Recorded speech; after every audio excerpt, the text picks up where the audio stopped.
halo. Hai, hai, hai. Wait, Instagram. Nah, halo. Hari ini kita ngobrol-ngobrol. Hari ini sama aku lagi. Minggu lalu aku nggak join ya karena aku minggu kemarin itu nggak ada suster. Sebetulnya minggu ini aku masih belum dapat suster juga sih, masih urus Marvel sendiri gitu. Cuma udah mulai dapat selanya gitu ya. Jadi udah mulai bisa atur jadwalnya, udah mulai ngerti juga jadwal-jadwalnya. Udah lebih enak lah sekarang kayak gitu. Nah, ini kita sambil nungguin Mam Elsa juga. Wait, aku lupa. Bukan. Ini ya harusnya.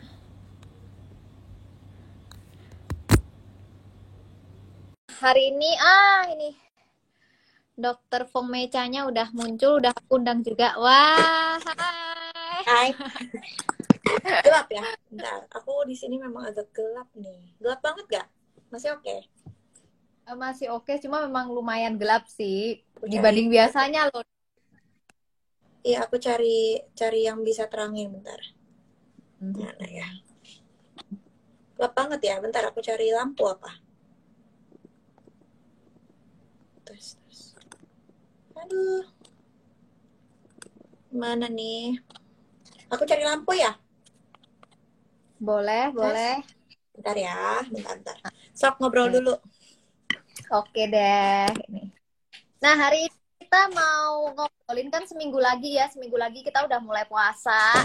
Jadi kita mau ngobrolin gimana sih sebetulnya berpuasa untuk ibu menyusui gitu ya. Memang setahu aku katanya nggak wajib ya sebetulnya ya. Tapi kalaupun memang kita bisa menjalankan ibadah puasa, kenapa tidak gitu ya. Apalagi puasa tahun ini terasa spesial ya karena juga di tengah-tengah masa pandemi gitu. Dan justru menurut aku puasa ini akan banyak membawa berkah untuk kita semua gitu ya.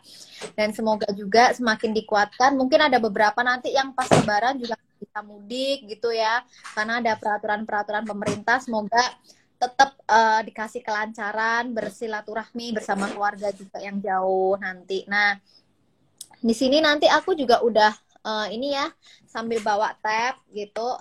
Nanti buat bacain komen-komen mami-mami yang ada pertanyaan gitu. Misal yang mau langsung bertanya di sini juga nggak apa-apa, nanti langsung tanya aja. Yang jelas kita hari ini sharing-sharing kayak biasanya bareng dokter. Aku panggilnya apa ya? Dokter Elsa, Dokter Fomeca, Mami. Terserah, boleh. Dokter. Dok aja. Terserah juga gak apa-apa. Dok. Apa aja kok. Ya. Santai. Bentar, aku gelap banget. Bentar ya. Aku taruh Halo, di halo mana ya? semuanya. Oh, ada dari Marta juga. Ini cepet ya, nggak kerasa tahun ini tiba-tiba udah puasa lagi gitu. Nggak berasa. Kayaknya baru puasa iya. Nggak apa-apa ya? Segini cukup nggak? Oke? Ya. Oke. Dari sebelah doang sini.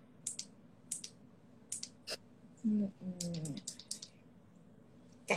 Segini lah ya. Cukup lah ya. Oke. Oke. Nah, Dok, Duduk. Dok, dulu Dok gitu. Mungkin ada yang belum ini nih, masih ada yang belum Belum notice kenalan. sama edukatornya Mam Uung nih. Oke. Siap. Kenalan lagi. Ya. Ini aku Dokter Elizabeth. Nama asliku tuh Elizabeth Margareta. Terus kalau nama eksis di Instagram atau nama eksis dari zaman SMP kayaknya waktu kenal Facebook gitu ya. Friendster ding dulu mah. Zamannya Ya, Friendster. Nggak tahu nih. Mama-mama harusnya seumuran kita tuh kenal Friendster lah ya. Jadi zaman kenal. Friendster terus biasalah anak-anak ababil gitu kan pakai nama-nama eksis gitu. Nah, aku kan dipanggilnya nama panggilannya Elsa kayak Frozen gitu kan. Terus ada temen yang nggak bisa ngomong Elsa gitu, nggak bisa ngomong S, jadi dia manggil aku Eca. Nah, dari semenjak itu jadi panggilannya tuh jadi Eca. Nah, kan nama Mandarinnya Fong Mei, Huang Fong Mei. Jadi disambung tuh Fong Mei Cha sampai dari Friendster sampai sekarang udah ngiket Ya namanya. Jadi udah udah kayak nickname ya. iya, udah kayak benar-benar kayak udah taunya gitu. Sampai lucunya sampai di kampus pun kan Facebooknya kan udah tahu Fong Mei Cha gitu kan. Jadi asdos-asdos yang pada masih muda, kalau nulis sertifikat sering salah. Namaku jadi Fong Mei Cha Elizabeth. Jadi namanya tuh bukan nama asli. Sampai kayak nyari-nyari nama aku tuh bingung gitu pas cari sertifikat. Jadi namanya udah cantol terus. Tapi kalau misalnya Ngecantol. ditanya ditanya nama aslinya siapa, ya nama asliku Elizabeth Margareta. Praktek Hmm. di mana? Prakteknya di Rumah Sakit Grand Family, Rumah Sakit Ibu dan Anak. Jadi memang ngurusin ibu-ibu yang mau nyusuin dari mulai lahiran. Karena kan Rumah Sakit Ini Ibu dan Anak, kenapa saya? ini udah praktek atau belum nih dok? Atau masih masa Belum, cuti? aku Belum ya? masih cuti. Ini fast masih belum 1 bulan, belum manyu ya. Belum 30 harian. Jadi masih 2 minggu, 3 minggu, masih 3 minggu Tiana. Jadi ini baru 3 minggu lahiran, terus masih cuti. Nah, aku prakteknya di Rumah Sakit Ibu dan Anak dan Family. Sama ada praktek juga jadi dokter estetik. Biasanya weekend gitu ya. Aku ngambil jaga di klinik kecantikan. Terus di Pantai Indah Kapuk juga. Sama apa lagi ya? Mamah 3 anak sekarang. Udah lahiran kan udah punya 3 anak nih. Biasa, Ayo luar. nyusul dedenya Marvel di sini. Doain ya, Iya doa. ya. Yo, pasti didoain.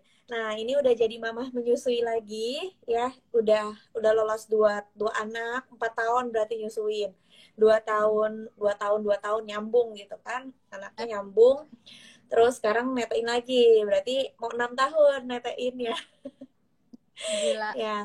Tapi Habis sebetulnya itu kalau apa sih? dijalanin tuh kayak 6 tahun itu kayak di jalan itu kayak nggak kerasa gitu. 2 tahun aku Iya, berasa kayak tunjukin Marvel 2 tahun tuh kayak ini singkat banget ya, cepet banget tahu-tahu udah segini kayak gitu. benar-benar gak berasa banget. Jadi apa namanya? Aku tuh kayak, hah, udah mau nyusuin lagi, udah mau netain lagi gitu. Jadi kayak benar-benar nggak tahu sih, udah nggak berasa banget gitu kan.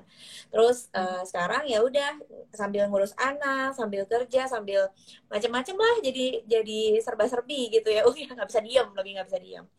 Tapi Nah terus, kamu luar biasa banget sih. Maksudnya kayak di tengah-tengah kamu masih juga dokter laktasi, kamu masih urusin 3 anak, terus masih yes.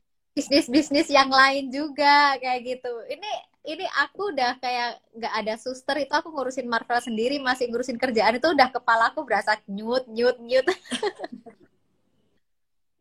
kayak gitu udah rasanya. Iya, iya, iya. Jadi memang sih kayak memang orang yang nggak bisa diem kan, jadi semuanya tuh Hmm. dikerjain sendiri. Maksudnya ya aku ada helper tapi tetap Hmm. mau mau kutak-kutikin sendiri gitu. Jadi kalau misalnya bisa sempat nemenin anak sekolah online, ya udah nemenin anakku yang pertama, tergantian lagi ada ngajarin juga yang kedua. Jadi emang serba-serbi lah, mesti multitasking juga, dan emang suka gitu Benar. sibuk-sibuk gitu kan.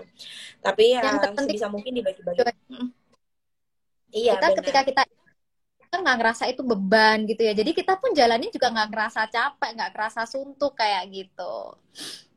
Benar banget. Ya, jadi kalau misalnya ditanya kenapa apa namanya kok mau ngerjain semuanya, ya karena happy sih, karena memang Hmm. passion juga kali ya ya. Gitu juga kayak misalnya ditanyain kenapa sih mau ngurusin nenen orang gitu kan, kenapa mau Hmm. sibuk-sibuk di ASI gitu kan. Karena hatinya tergerak gitu nggak sih, kita tuh kayak sama-sama Bener, tergerak begitu begitu ngerti soal ASI, why not, kenapa kita nggak share itu lebih banyak orang, bahwa bener, karunia bener. Tuhan kita tuh begitu begitu berharganya gitu kalau disia-siain gitu kan. Jadi dan aku bersyukur banget ya, puji Tuhan banget tahun ini kan bareng sama Uung gitu kan, sama Mamu Uung jadi medical educator. Mamu Uung tuh aku maksudnya bersyukur lah bisa ada wadah buat aku bisa nge-share ke lebih banyak lagi. Hmm. Semoga nih 260-an orang yang lagi nonton live kita juga dapat berkatnya ya hari ini ya, malam ini gitu kan. Dan Dan bisa aku welcome. Iya mm, betul. Aku welcome banget kalau seandainya kalian ada mau tanya, ada misalnya mau panggil aku nge-live, di saat kita sempat kita bareng-bareng nge-live, aku welcome banget. Aku seneng banget. Karena memang mungkin aku sendiri kan nggak sempat balesin satu-satu ya DM tiap orang gitu. Jadi mm. kalau seandainya ada bisa langsung cuap-cuap dan orang itu denger dan kejawab pertanyaan dia, keluh kesahnya, itu rasanya tuh kayak lebih bersyukur sih, kayak oh Ya, puji dan Tuhan ya gitu. semisal kayak bantuan kita tuh ternyata benar-benar berimpact sama mereka, bisa kasih mereka bahan kayak gitu, dan apalagi tuh sampai banyak banget ya kayak follower Mampu tuh sekarang yang bisa kayak ikutan bantuin kita buat Puji ngerangkul gitu. Itu Tuhan. seneng ya, makin banyak ibu-ibu yang melek sama ASI, melek akan Betul. menyusui, itu happy gitu rasanya. Betul, betul, betul banget. Suara kamu sih agak putus-putus sih sebenarnya nih. Barusan juga ada yang ngomong, kupikir handphoneku, cuman kayaknya Oh, itu ya. oke. Soalnya di sini tuh kayak hujan, tadi hujan kan, makanya Oh, oke sih. mungkin ini sinyalnya kali ya. Oke, kalau gitu Iya. kita langsung aja yuk, Dok, yuk. Kayaknya ini Oke, yuk bakal kita bahas. hujan soalnya. Ya, jadi gini, apa kita mau bahas topiknya, semoga nggak lari jauh-jauh ya, tapi tetap bakalan relate sih sebenarnya. Soal ASI tuh bakal nyambungnya ya, basicnya lagi gitu kan. Cuma kita akan coba bahas ya. Semoga topik kali ini juga bisa bantu yang mau puasa tanggal 12 ya. Pas banget anakku 13. 1 bulan. 13 jadinya ya. Tanggal 13 ya startnya ya. Mungkin beda ya, Oke. kayaknya ada, biasanya kan ada yang NU Ya, sama mungkin Muhammadiyah. ya terpaut satu hari. Muhammadiyah Muhammadiyah duluan ya kalau nggak salah ya. Iya, Kalau ya nggak itu. salah. Jadi apa namanya, bersyukur banget ya. Maksudnya kalau seandainya kita masih diizin sehat gitu ya, masih Hmm. bisa ngelayanin puasa, maksudnya kayak bisa ngejalanin puasa, ikutin Ramadan, meskipun beda banget dari 2 tahun sebelumnya, tetap Hmm. bersyukur lah. Maksudnya kita tetap bersyukur bahwa kita masih bisa dikasih Tuhan kesehatan gitu ya. Yuk Om, kita mau bahas dari mana nih? Eh, Silahkan. Cus. kira nih, Dok, kan banyak ya yang bertanya kayak sebetulnya kan memang ibu menyusui itu nggak wajib ya untuk berpuasa gitu. Nah, tapi Hmm. kalaupun mereka mau memulai untuk puasa, itu baiknya dimulai dari baby start umur berapa? Apakah misal dari yang habis lahiran bisa langsung, ataukah mungkin harus menunggu 3 bulan dulu? Karena kan biasanya katanya kan ASI masih masa-masa ini ya, kayak gitu. Jadi itu gimana, Dok? Mulai kapan sih boleh? Oke, oke, kalau seandainya dibilang ya, aku mesti bahas dari hukum hukum hukum pengajaran agamanya. Memang Hmm. kebetulan aku sama Uung mungkin bukan seorang muslim ya, ya, Hmm. kita mungkin bukan seorang muslim, tapi kita sangat menghormati dan menghargai saudara-saudara kita, teman-teman kita yang muslim. Kebetulan aku juga ada belajar, maksudnya setiap kali aku jadi konselor menyusui itu aku belajar gitu kan. Oke, ini ada yang mau puasa. Kalau seandainya pasienku nanya ya aku harus bisa jawab gitu kan. So, Hmm. kalau misalnya dibilang hukumnya di Islam atau sebagai seorang muslim, hukum berpuasa pada saat Ramadan itu sesungguhnya wajib.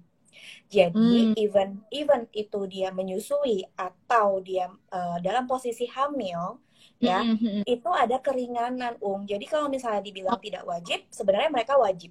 Dari hukumnya Hmm. tetap wajib, tapi Hmm. diberikan keringanan persis seperti orang-orang yang sedang sakit atau sedang berhalangan, yang memang dari dasarnya tuh nggak bisa melakukan puasa pada saat hari-hari Ramadan. Hmm.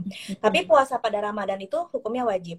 Aku boleh Hmm. sedikit ya bacain bahwa apa namanya, ada hukum dari muslimnya sendiri, hukum Hmm. puasanya bagi ibu hamil dan menyusui ya. Ya. Jadi untuk wanita hamil dan yang jadi gini, hukum puasa tuh dibagi 3 sebenarnya. Hukum puasa bagi ibu hamil dan menyusui itu dibagi 3.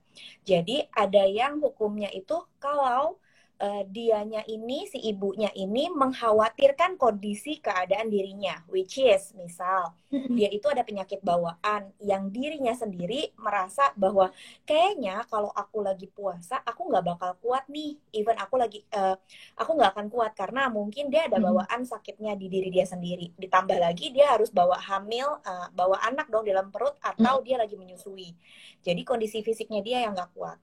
Yang kedua, kalau seandainya ibu menyusui dan ibu hamilnya hanya mengkhawatirkan anaknya, ya, jadi hukum yang kedua tuh ada kayak gitu. Jadi ketika ibunya ngerasa aku sih kuat, tapi anakku kayaknya di dalam perut nih yang lagi hamil, janinku kayaknya lemah deh, kayaknya dia nggak kuat Hmm. deh. Maksudnya kalau aku harus menunda makan atau aku kekurangan gizi gitu ya, anakku bakalan kenapa-kenapa. Jadi dia khawatirnya ke janinnya.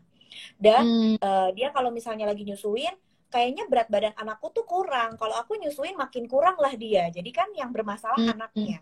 Nah, itu Iya, hukum iya. yang kedua, ya. Ada hukum Hmm. yang ketiga bahwa dia mengkhawatirkan dua-duanya. which is dianya sendiri rasanya tuh nggak fit badannya, terus anaknya pun lagi kekurangan berat badan atau lagi kejar-kejaran berat badannya, atau yang janinnya dibilang air ketubannya kurang gitu, terus dianya sendiri juga kondisinya lagi nggak bagus. Jadi ada 3 hukum buat hukum Islamnya bagi puasa untuk ibu hamil dan ibu menyusui, ya. Jadi kalau misalnya aku boleh bahas dari yang pertama, ketika ibu itu hanya memikirkan kondisi dirinya yang dia sendiri, mungkin dia ada sakit bawaannya, terus atau dia lagi nggak fit, dia itu punya hukum bahwa tadi kan disebutkan bahwa secara Muslim dia ini wajib tapi diberi keringanan. Nah, keringanan seperti apa? Bahwa keringanannya itu ada 2 macam. Jadi ada yang mengkodok ya, kalau nggak salah aku nggak tahu kalau maaf ya kalau seandainya aku salah pengucapan atau lafalnya ya. Jadi ada yang istilahnya keringanannya itu diberikan dari Allah gitu, maksudnya dari Tuhan tuh memberikan keringanan bahwa kalau kamu nggak sanggup, tidak bisa menjalankan pada saat posisi bulan Ramadan, kamu bisa menggantikannya dengan hari lain, itu namanya mengkodok. Jadi dia tetap bayar hutang puasanya, which is bulan Ramadan ini ya dia tetap makan seperti biasa, tapi dia catet tuh, oke, saya berarti selama 30 hari ini saya akan bayar puasanya ketika keadaan saya mungkin sudah melahirkan atau lewat dari masa menyusui yang kondisinya memang sudah memungkinkan. Tapi kondisinya memang batasannya dengan membayar puasa lagi, itu istilahnya mengkodok kalau nggak salah ya, tulisannya mengkada pakai bayar hutang, tapi tetap puasa, puasa. Ada yang kedua namanya bayar fidyah. Fidyah itu kalau misalnya menurut pengertianku ya, kalau agak salah mungkin maaf. Jadi kalau nggak salah tuh fidyah itu kita misalnya ibunya ini makannya sehari berapa sendok beras misalnya 3 sendok beras dimasak gitu. Jadi porsi dia makan 1 harian itu dihitung perkiraannya buat diberikan kepada seorang miskin. Jadi dia itu bayar berupa kayak sedekah, kayak sedekah gitu, namanya fidyah. Jadi bayarnya pakai uang ya, maksudnya dia punya uang, dibelikan sembako, diberikannya kepada orang miskin. Atau misalnya dia bayar uang, terus mungkin diberikan kepada masjid, atau buat amal gitu, seperti amal tapi dalam bentuk memberi makan orang lain gitu. Jadi istilahnya ada mengkodok dan fidyah. Kalau misalnya si ibu ini cuma memikirkan hukum yang pertama ya, memikirkan dirinya sendiri, itu dia diwajibkan mengkodok, nggak boleh bayar fidyah, karena dianggapnya ini dianya ini cuma mengkhawatirkan dirinya saja. Ya, jadi Tuhan itu menganggap bahwa sebenarnya lu mampu, tapi sekarang ini mungkin lu lagi nggak mampu gitu. Jadi nanti ketika kamu mampu, ketika kamu mampu, kamu menggantikannya dengan berpuasa lagi. Jadi fix hukumnya adalah mengkodok, nggak boleh bayar fidyah. Kalau dari yang saya pelajari ya, nanti semua yang mungkin aku bahas ini, mama-mama yang di rumah ya, bunda-bunda yang di rumah yang mungkin masih galau-galau, bisa menanyakannya lagi kepada ustazah gitu ya, kepada imam yang mungkin lebih paham dalam soal kitab agamanya sendiri gitu. Karena ini yang aku belajari memang dari konselor senior yang memang muslim, tapi dia juga menyarankan untuk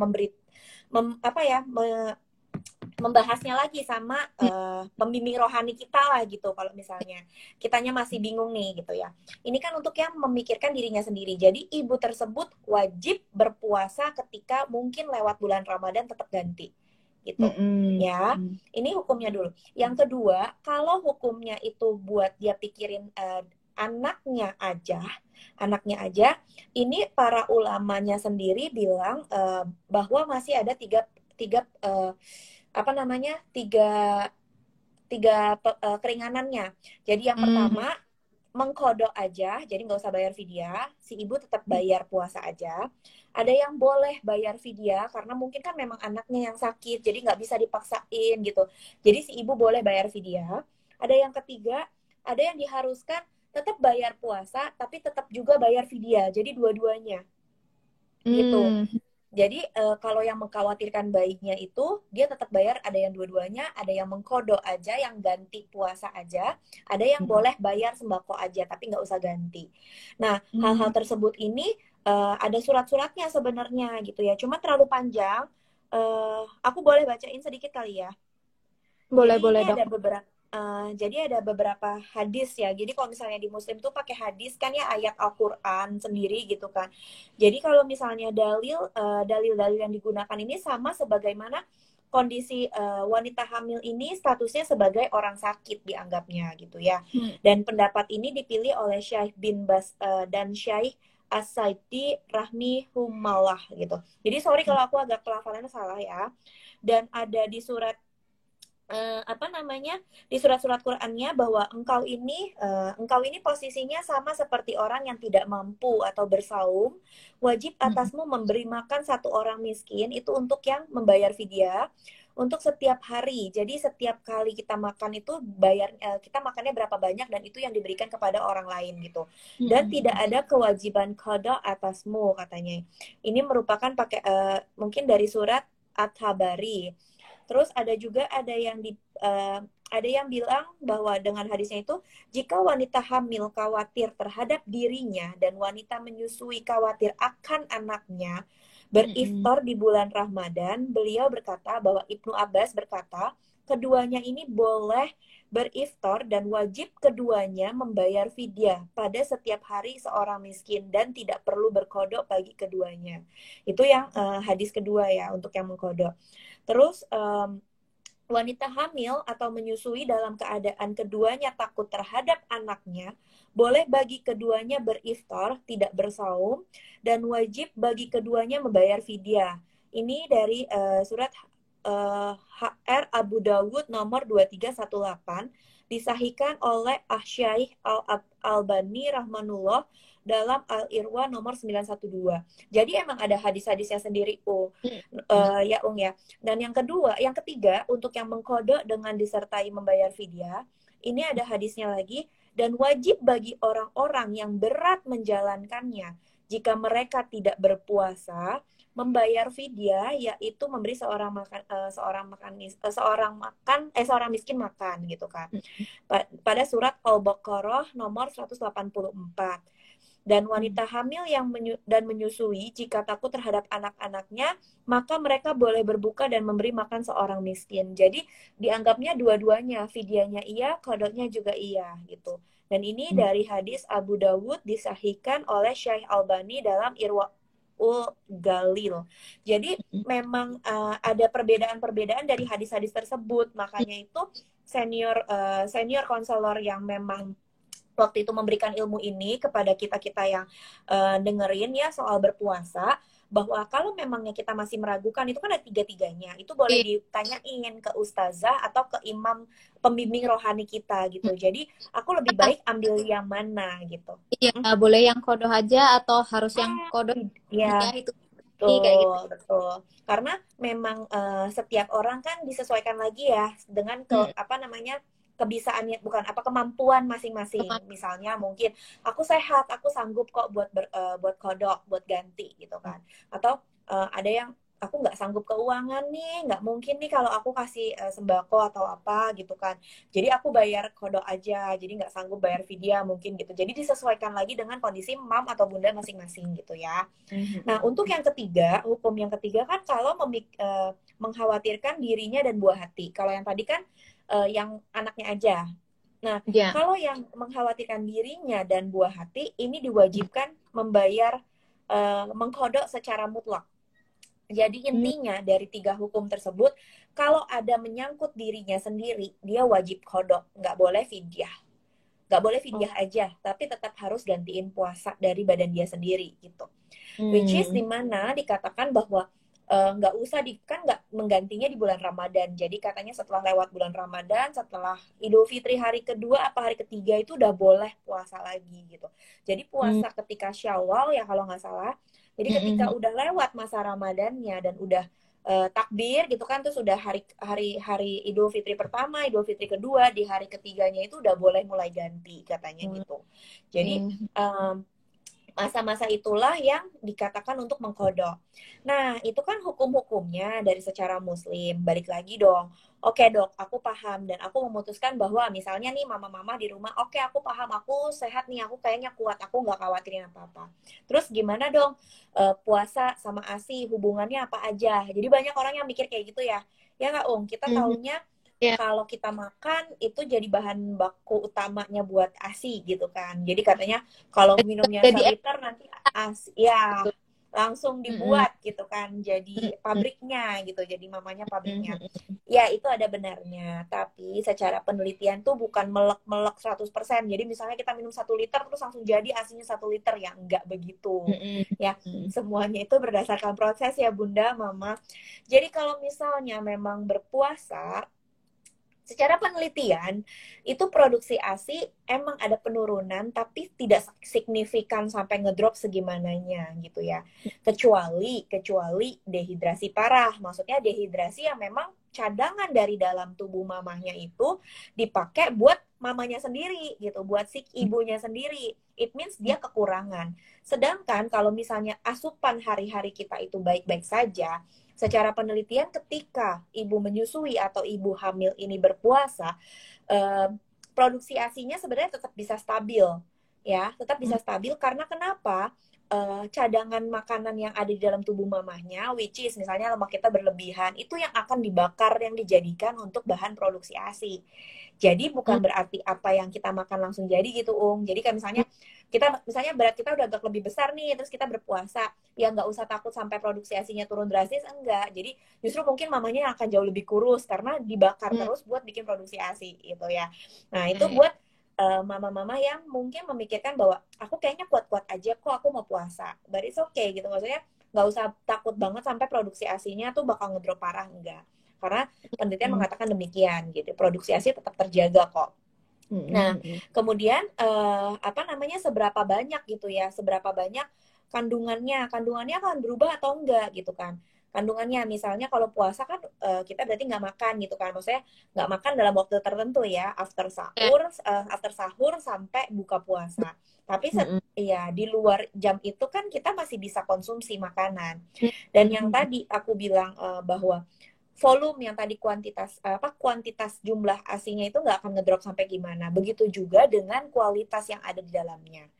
Ya, kualitas yang ada di dalam ASI, which is kayak lemak, karbohidrat dan lain-lain sebagainya.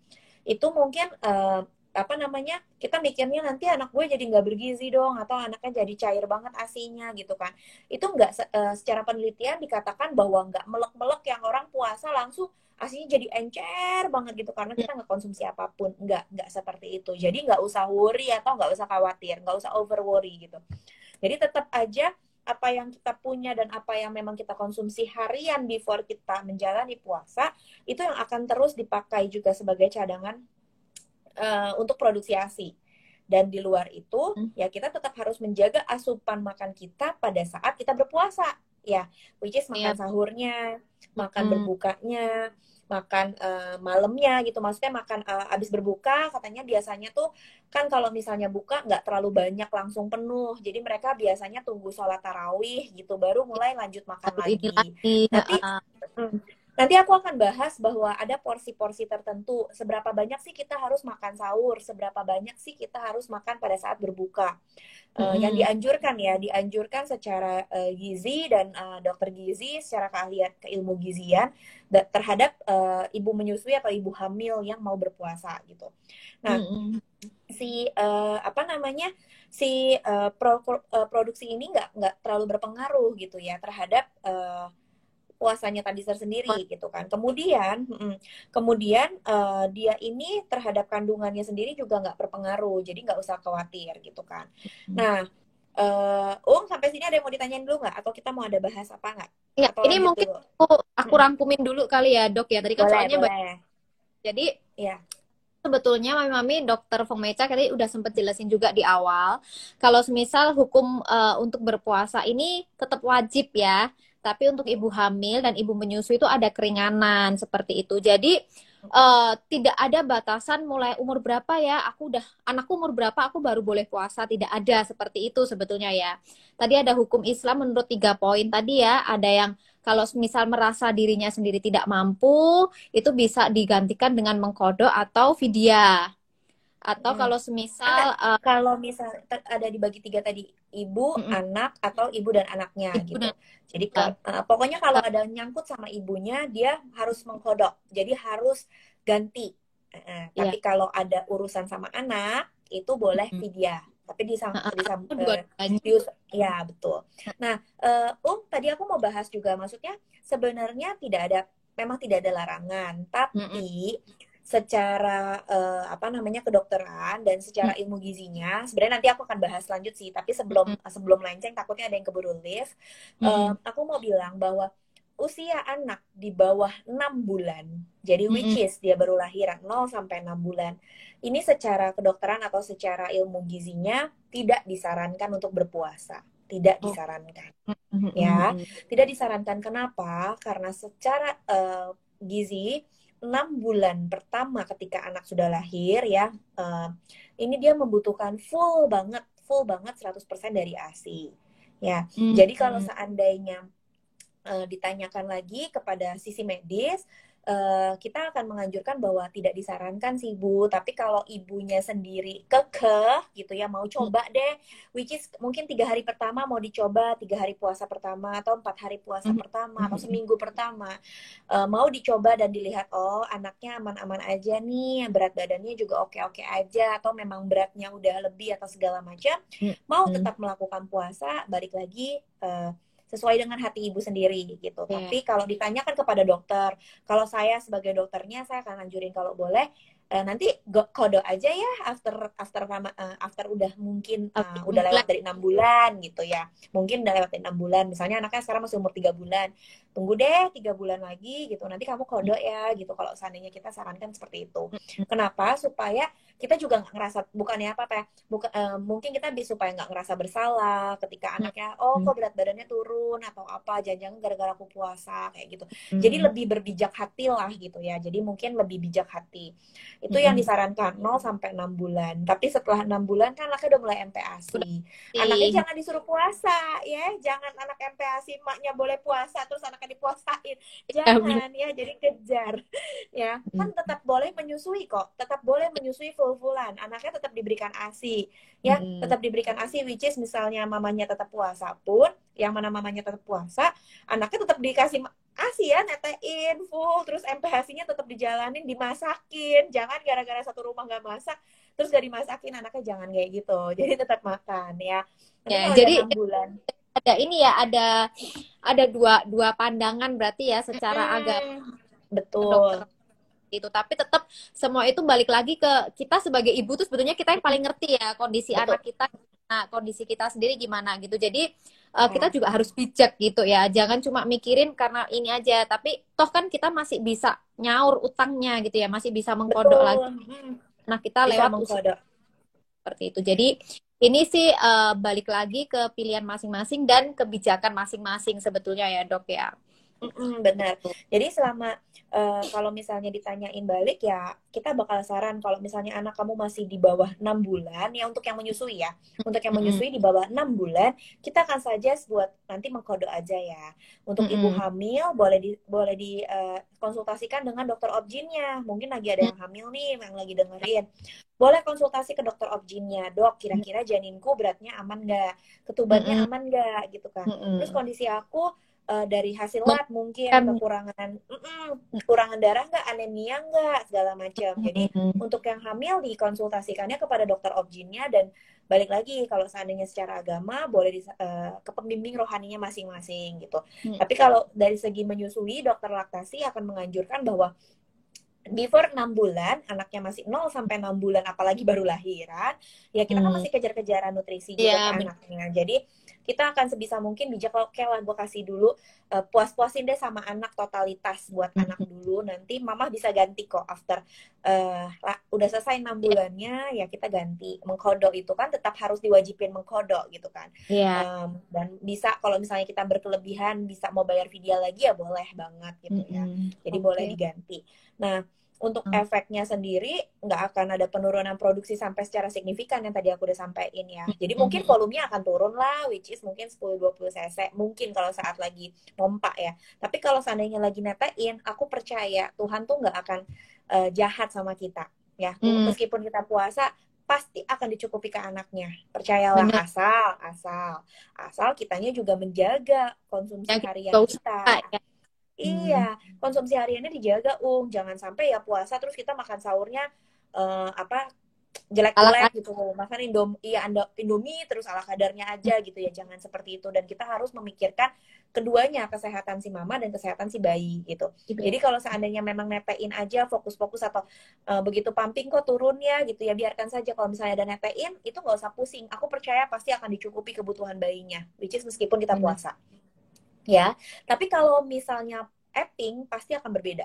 Ketika epping mama atau mama-mama yang cuma pumping dan tidak menyusui, ketika ngelihat hasilnya drop, dia akan makin ngedrop. Jadi pikirannya juga akan mempengaruhi hasil berikutnya lagi. Itu udah masuk sadar sebetulnya ya, Betul. Dok ya. Dan hormon oksitosinnya juga akan main. Yeah. Oksitosin kan nggak boleh stres. Jadi ketika ngelihat, aduh, aku puasa kok hasil aku turun, ya udah makin masuk lagi, makin kepikiran, makin oksitosinnya ngedrop lagi, makin turun lagi, makin turun lagi. Jadi pikirannya dia akan menganggap bahwa karena aku berpuasa lah, jadi hasilku ngedrop gitu. Jadi itu mungkin jadi bisa lingkaran setan jadinya gitu. Bukan karena karena kalau menyusui itu kan kita nggak tahu ya, anak kan nyedot sendiri dan tubuh kita kan akan secara otomatis mencukupi kebutuhan anak gitu kan.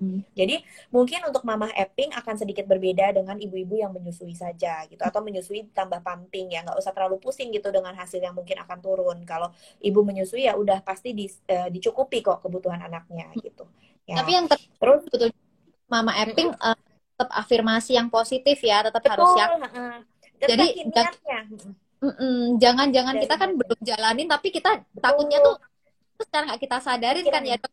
Kita belum jalanin tapi tuh di otak kita tuh udah aku mau puasa tapi aku takut ya, jangan-jangan nanti itu kadang tuh secara nggak kita sadarin tuh masuk tuh di alam bawah sadar kita kan. Jadi ingat lagi omongan aku bahwa berpuasa itu tidak mempengaruhi secara signifikan. Ini dari penelitian ya, mengatakan bahwa tidak mempengaruhi secara signifikan baik kuantitas dan juga kualitas ASI yang terkandung di dalamnya. Jadi ingat lagi, jangan-jangan nanti ASIku turun. Loh, kan dokter Faumica dokter Elsa udah ngomong bahwa secara penelitian ya udah diteliti loh bahwa puasa itu tidak mempengaruhi secara signifikan. Jadi kalau seandainya ada yang berkurang atau ada yang ngedrop, mungkin karena ketika porsi hariannya seharusnya kamu minum lebih banyak, nanti pas puasa buka puasa sahurnya nggak diganti gitu. Maksudnya kan kecukupan harian orang minum ya dari sisi air putih itu bukan air putih saja, cairan. Konsumsi cairan itu 2-3 liter pada ibu-ibu hamil dan ibu menyusui ya.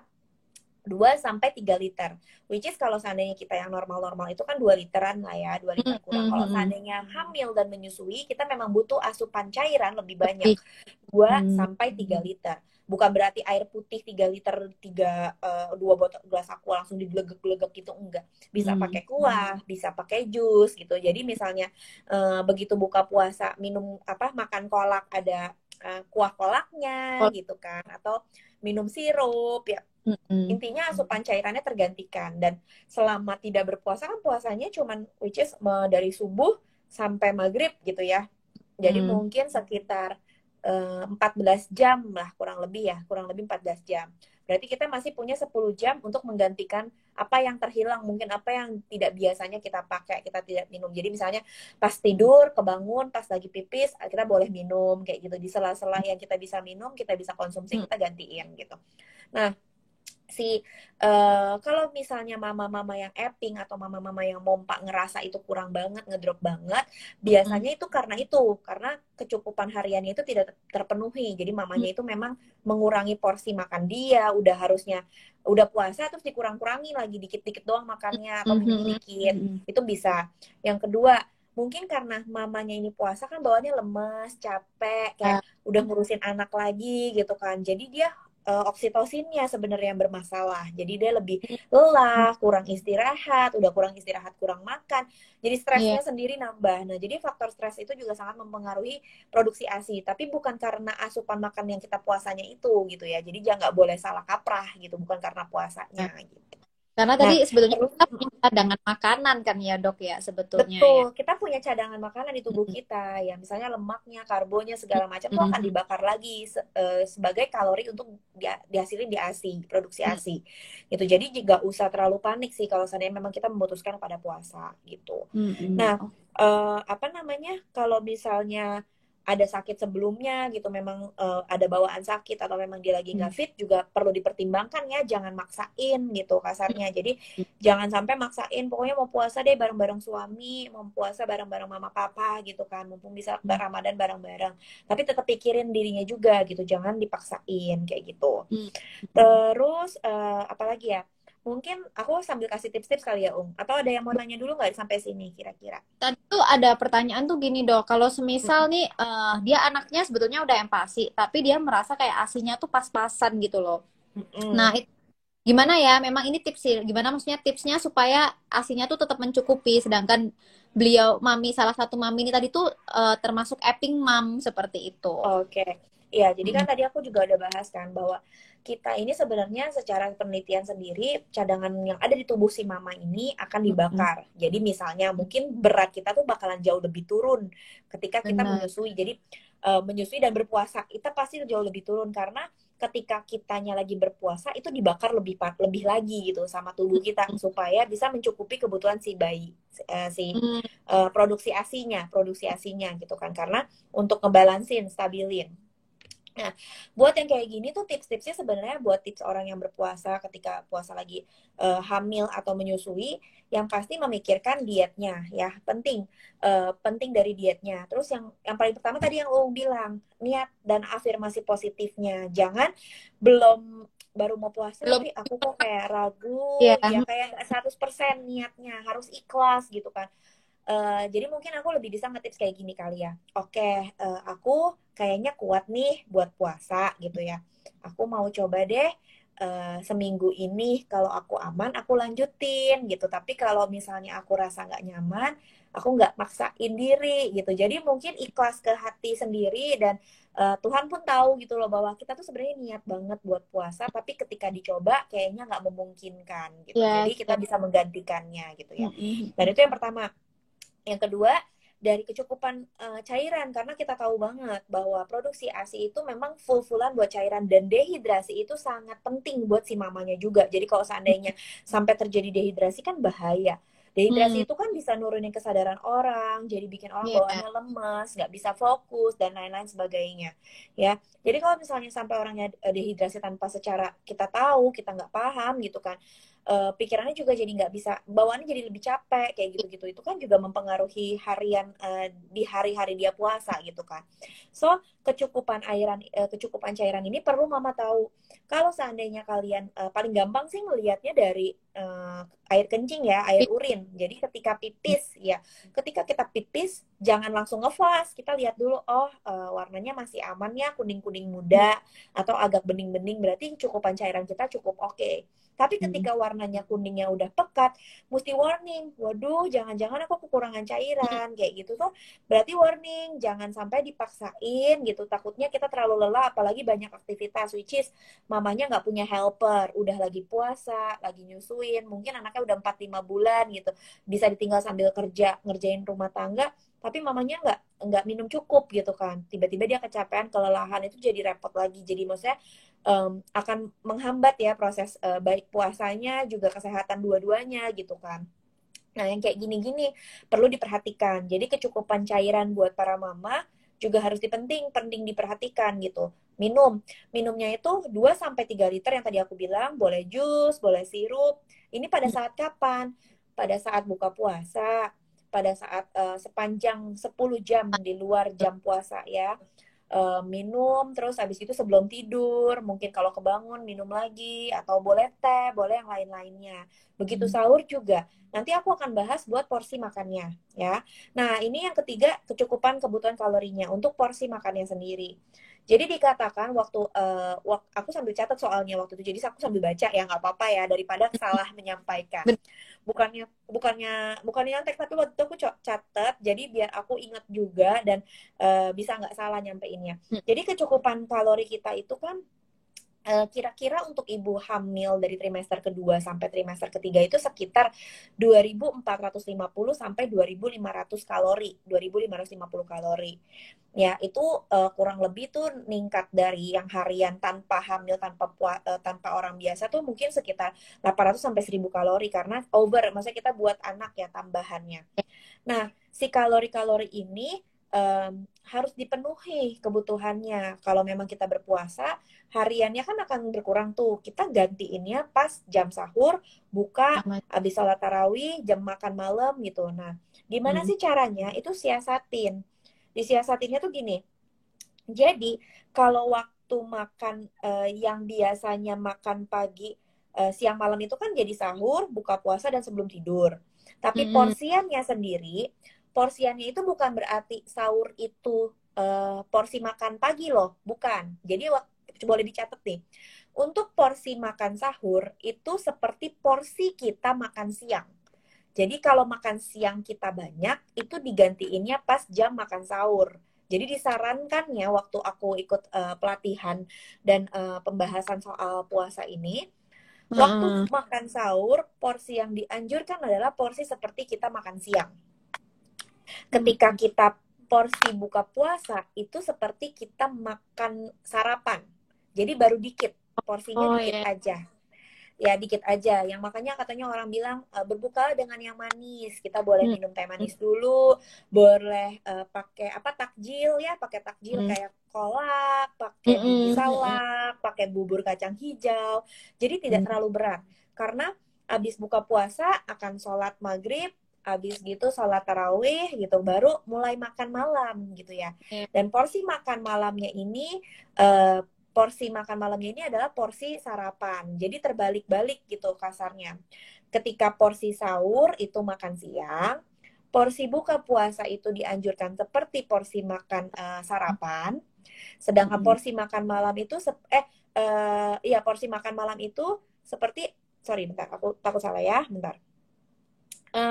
Porsi makan malam itu ya, benar-benar. Porsi makan malam itu seperti porsi makan malam. Jadi kalau misalnya diganti gitu ya. Jadi makannya itu dibanyakin pas sahur sama pas makan malam itu. Jadi pas takjilan itu seperti porsi pagi gitu.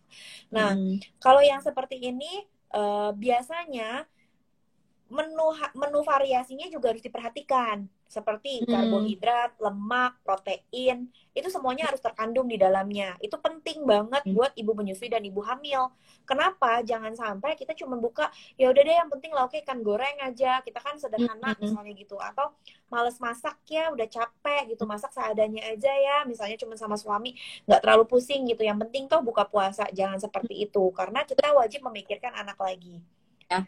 Soalnya kan mau makan aja udah kayak mut-mutan gitu ya kadang. Betul.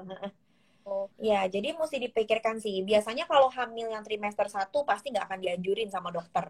Ya, trimester 2 lihat-lihat, trimester 3 biasanya porsinya memang akan sedikit-sedikit gitu kan, nggak bisa kuat banyak. Tapi ya itu coba dikonsultasikan, balik lagi ke kondisi kehamilan masing-masing. Ada aja yang ibunya makannya sedikit tapi anaknya memang gede gitu ya.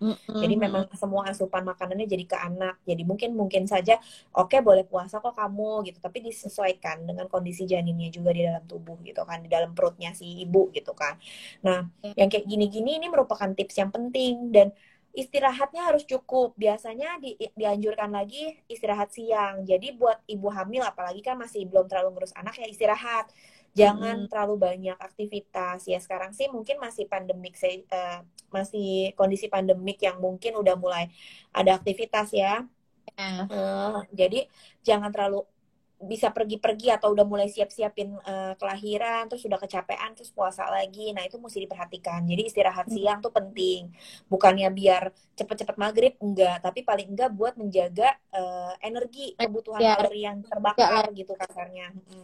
Nah, itu juga pada ibu-ibu yang menyusui juga seperti itu. Jadi kalau seandainya anaknya lagi istirahat siang, kalau boleh ya mamanya ikut istirahat dulu, mungkin sekitar setengah atau 1 jam. Jadi paling enggak bisa nge-refresh tenaga sama energi si mama gitu, si ibunya sendiri gitu.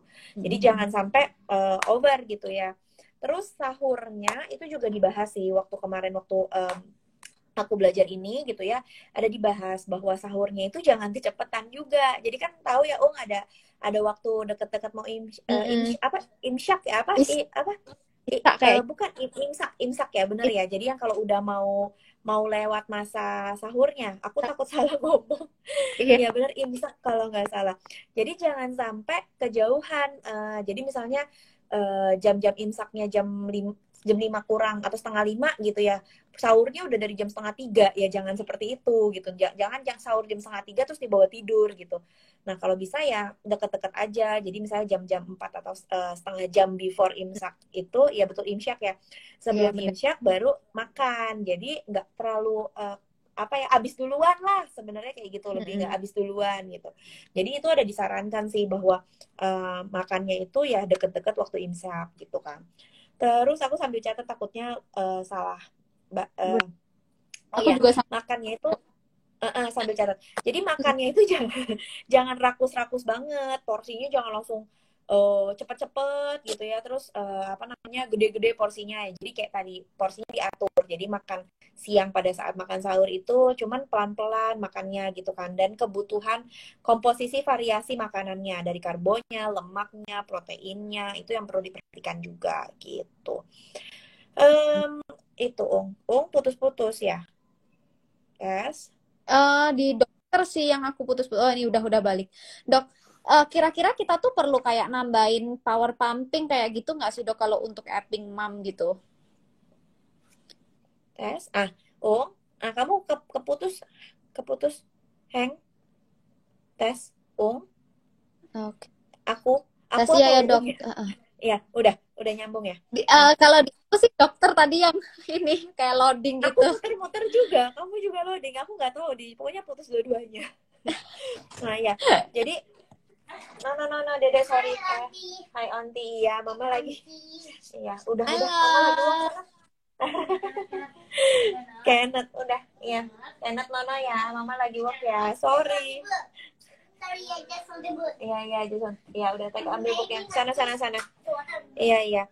Iya, jadi kayak gitu. Nah, sambil buka. Nah, ini ada yang nanya, Sana sayang. Ya, thank you. Makasih ya.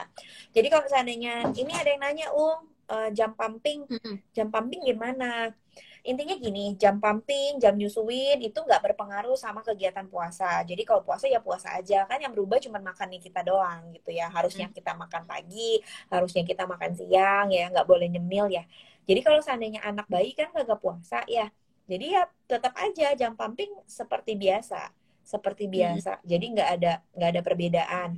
Dan kalau misalnya mau menyesuaikan dengan jam-jam kalian sahur, jam-jam berbuka, itu kalau misalnya menyusui balik lagi, nggak pusing sama sekali. Menyusui ya nyusuin aja, kapanpun bayinya ngek, minta netek, ya tetein gitu kan.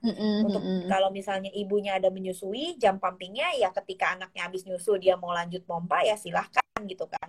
Tapi kalau buat ibu yang epping, yang full pumping, kalian punya jadwal daily yang mungkin udah 2-3 jam, 4 jam, nah itu disesuaikan aja sama-sama jam-jam kalian. Mungkin jam 4 itu harusnya aku mompa, tapi aku jamnya sahur. Nah, coba disesuaikan tuh kira-kira 15 menit sebelum sahur atau better after sahur gitu. After sahur, terserah kalian. Jadi disesuaikan lagi karena jadwal setiap orang kan berbeda-beda ya. Intinya tidak ada perubahan sih. Tidak ada perbedaan. Iya, nggak ada perubahan sampai yang harus misalnya kalau misalnya puasa jadi lebih sering atau dijarangin, sebenarnya nggak sampai kayak gitu. Tapi kalau buat ibu epping, kalau misalnya diseringin juga nanti malah lebih capek gitu kan. Jadi seperti biasa aja. Yang penting niat kalian juga kan puasa, sama jaga komposisi harian makannya pada saat ganti pas buka puasa, sahur, sama pas makan malam habis buka puasanya gitu ya. Kalau power pumping gitu gimana dok? Maksudnya kayak maybe kalau semisal nanti sampai ada mama-mama yang menjalankan puasa gitu ya, terus tiba-tiba dia merasa aduh asikku seret, udah aku tambahin power pumping deh kayak gitu. Itu kayak perlu atau enggak sih dok sebetulnya power pumping itu? Jadi sebenarnya gini, balik lagi, aku mungkin udah pernah sampaikan waktu kita live yang mungkin awal atau jadi intinya gini, power pumping itu yang perlu tanamkan di otak. Mungkin banyak banget yang masih salah banget melakukan power pumping.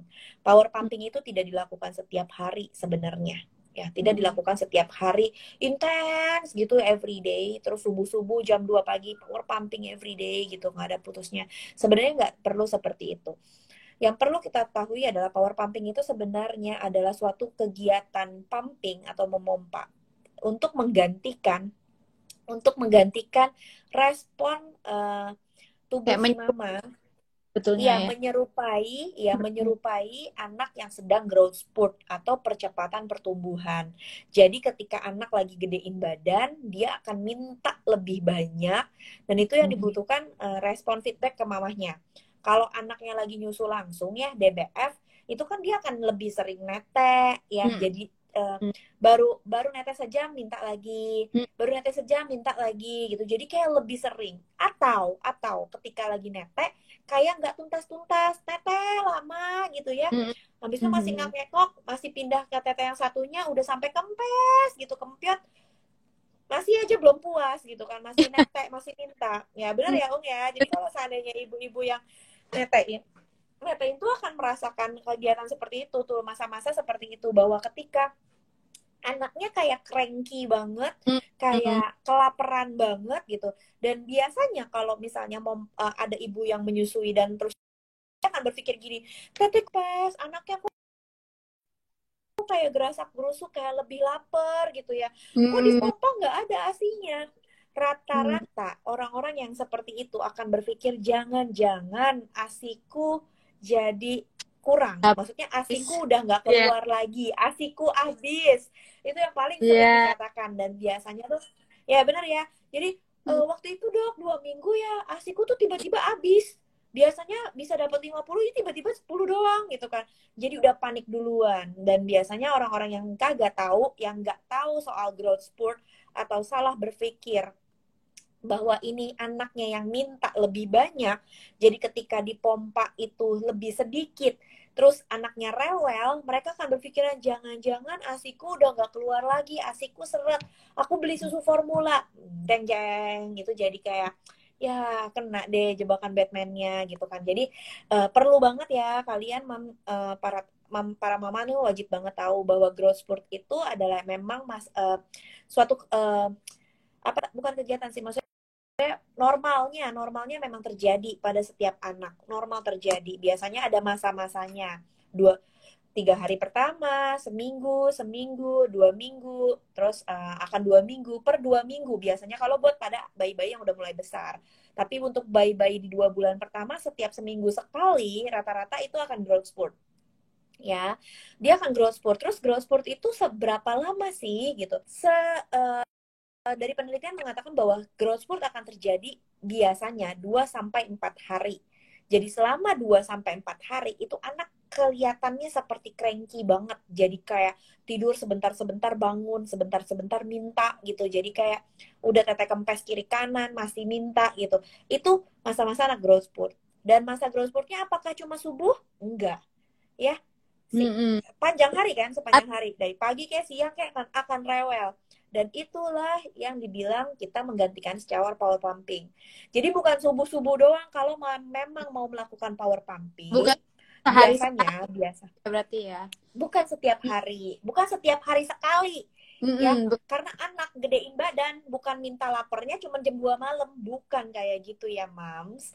Jadi kalau mau lakukan power pumping, saya akan selalu menyarankan kepada pasien, kalau misalnya pasien nanya, dok perlu power pumping, oke, kalau kamu mau lakukan power pumping, misalnya kan epping nih, power pumping itu dilakukannya misalnya seminggu sekali, tapi selama berturut-turut 2-3 hari. Kalau kuat ya 2-4 hari. Nanti jeda lagi seminggu 2-4 hari intens. Intensnya gimana? Power pumpingnya minimal 3 kali sehari atau 3-4 kali sehari dalam porsi harian pumping kalian. Jadi misalnya kalian mompa itu let's say 8 kali dalam 24 jam misalnya ya. Jadi 3 kalinya ini power pumping. Jadi 3 kalinya power pumping tuh kapan? Misalnya pagi gitu ya, atau siang, pagi, siang, sama sore gitu. Nggak perlu subuh-subuh banget gitu. Atau misalnya pompanya misalnya 6 kali sehari ya, 2 kalinya ini power pumping. Atau kalau misalnya bisa lebih lebih banyak ya 2-3 kali, itu akan jauh lebih cepat membuat respon tubuh mamanya, buat memberikan feedback bahwa ini loh anakku tuh lagi kelaparan, maksudnya anakku tuh lagi butuh lebih banyak gitu. Jadi bukan berarti power pumping dilakukannya 1 kali dalam 24 jam every day gitu, tapi ada masa tertentunya dan itu dilakukannya intens. Jadi selama 3 hari, misalnya 2 sampai 4 hari kan, 3 hari itu ya udah 3 kalinya itu power pumping gitu. Nanti istirahat seperti ritme biasa tanpa power pumping. Minggu depannya lakukan lagi power pumping 2 hari atau 3 hari lagi kayak gitu. Sama 2 sampai 3 hari. Jadi memang patternnya itu dilakukan seperti menggantikan anak yang memang menyusui gitu loh. Karena memompa itu kan prinsipnya adalah membantu mengeluarkan ASI dari tubuh mama ketika anak tidak bisa menyusu langsung gitu kan. Jadi ini yang prinsipal banget bahwa perlu diingat sama si para mama. Oke, aku nggak bisa nyusuin langsung, aku pumping nih gitu kan. Aku mau lakuin power pumping buat tubuhku supaya dapat feedback. Karena kalau misalnya, perhatiin deh, kalau misalnya kamu mompa nih power pumping, let's say misalnya kita masih menyusuin, terus kita power pumping sekali sehari, yang banyak ya cuman pada saat power pumpingnya doang. Karena kan ya memang waktunya dipanjangin kan. Iya. Karena waktunya dipanjangin. Tapi daily-nya akan biasa aja, rata-rata akan kayak gitu. Tapi ketika dilakukannya intens, tubuh mamanya ini akan beradaptasi. Bahwa beradaptasi itu seperti apa? Karena penelitian mengatakan bahwa tubuh hormonal seseorang tuh akan beradaptasi sekitar 3 sampai 4 hari. Ya.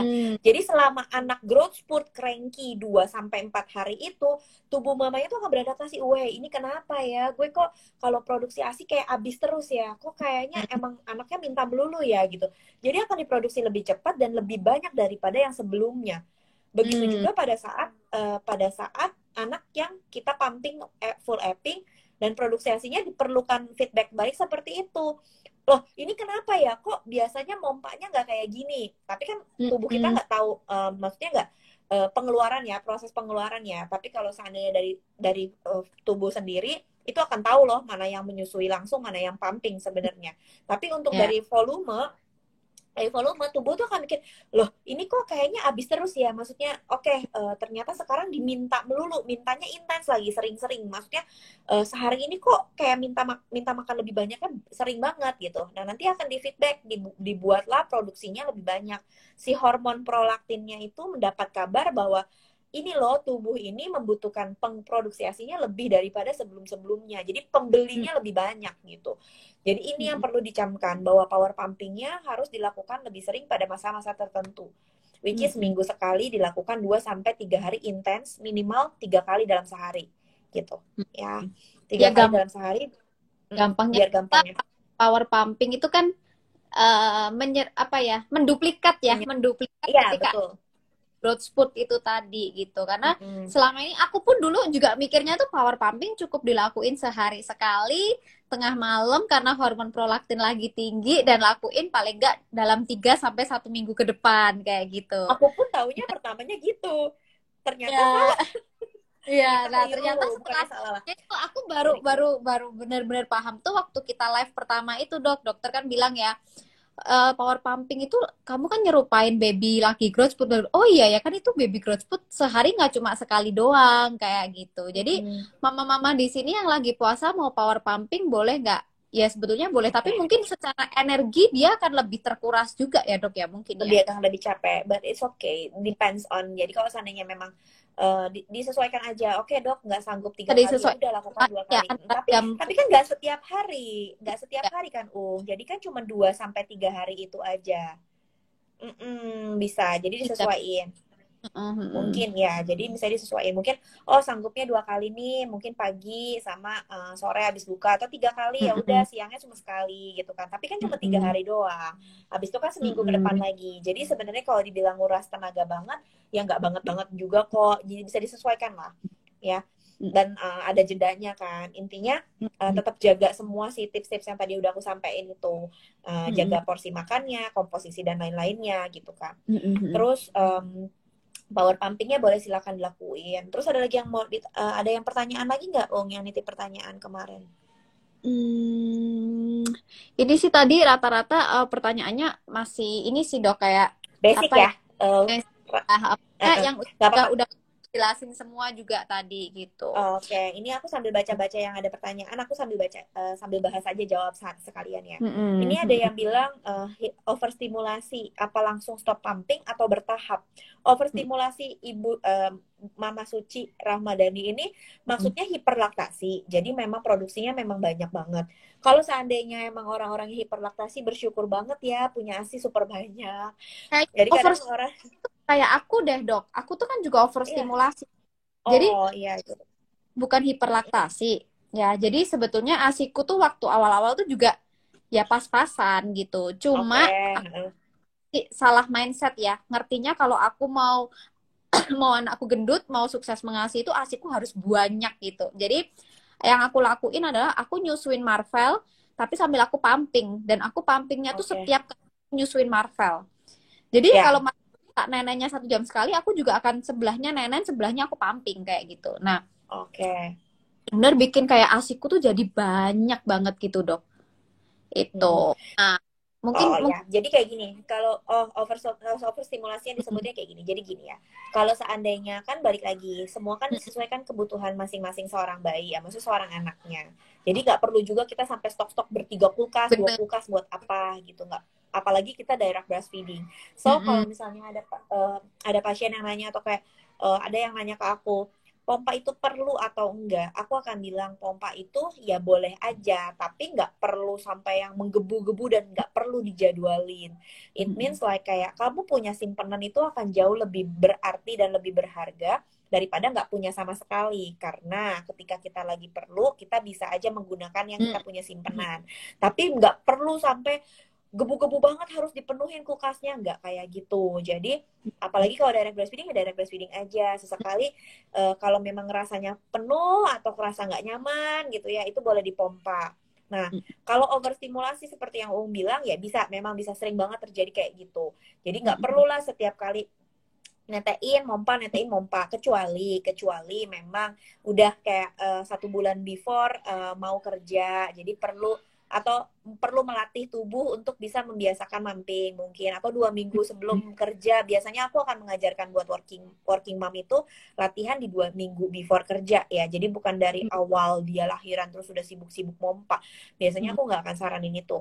Nah, jadi biasanya buat yang orang-orang mau catch up atau naikin produksi ASI, itu bisa lakuin yang intens seperti tadi ya. Tapi ketika udah terlalu banyak, mungkin seperti Mam Suci ini yang overstimulasi ini, kebanyakan ASINya dan dia ngerasa itu nggak perlu, udah sadar diri gitu ya, Mam Suci ini udah sadar bahwa kayaknya ASI anakku udah cukup-cukup aja tuh ASINya banyak banget gitu kan.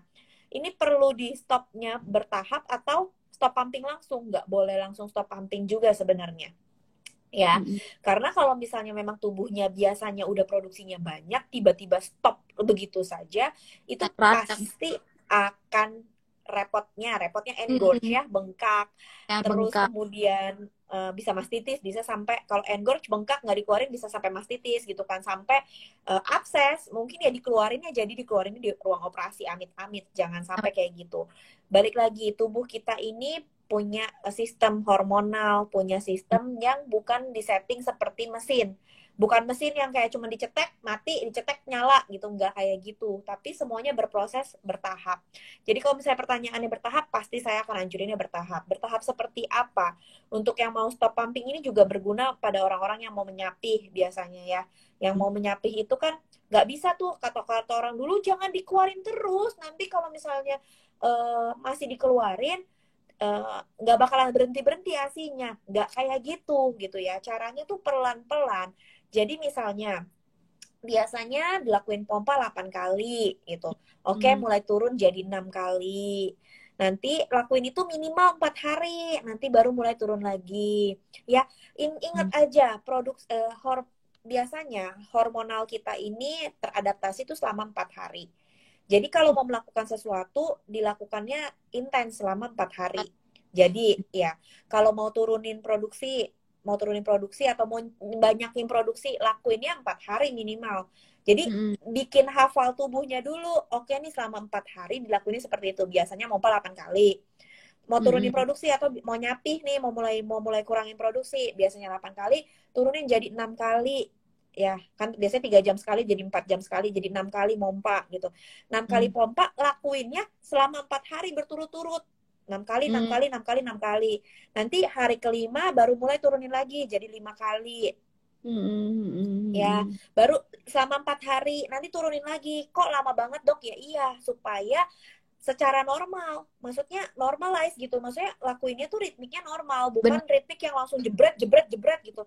Nanti yang ada malah stres sendiri kalau radang apa-apa segala macam malah jadi ribet sendiri. Tadinya mau baik-baik aja, kan kita mau melakukan sesuatu tanpa with love lah, with love. Jadi kayak kalau misalnya menyati winning with love, ya kita stop pumping pun ya with love gitu. Jadi mencintai diri kita sendiri supaya kita tidak tersakiti gitu. Karena apa sesuatu yang dilakukan secara jebret ya pasti bikin kaget juga lah, kaget tubuhnya, mamanya juga hormonnya juga nggak siap gitu kan, nggak bisa langsung stop begitu saja gitu.